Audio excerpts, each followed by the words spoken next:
Police आयुक्त doctor Ravindra single यांची नागपूर हिंसाचाराप्रकरणी महत्त्वाची माहिती। आतापर्यंत 13 एफआयआर दाखल तर 100वरती आरोपींना अटक। खोटं बोल पण रेटून बोल ही भारतीय जनता पक्षाची पद्धत आहे। जयश्री शेळकेंचा चित्रा वाघ यांच्यावरती निशाणा।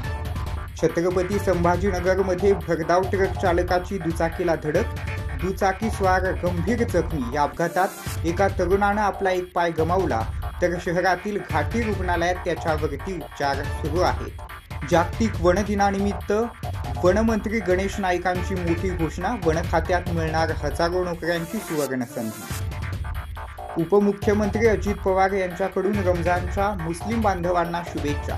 सर्व समाज एकत्रित राहिला पाहिजे, अजितदादांचं भाष्य। 14 गावांच्या विकासासाठी ठोस निर्णय घेण्याची मागणी। शिवसेना उभाटा जिल्हाप्रमुख दीपेश म्हात्रे यांची पत्रकार परिषदेत ठाम भूमिका। विरोधी पक्षातील नेत्यांना सभागृहात बोलण्याची संधी मिळत नाही ही खंत आहे। आमदार हारून खान यांची विरोधकांवरती सडकून टीका। नागपूर हिंसाचार प्रकरणातील प्रमुख आरोपी फहीम खानला न्यायालयीन कोठडी। जुनी पेन्शन योजना पूर्ववत लागू करावी यासह विविध मागण्यांसाठी शिक्षक व सेवक संघटनेच्या वतीनं कोल्हापुरात भव्य आक्रोश मोर्चा।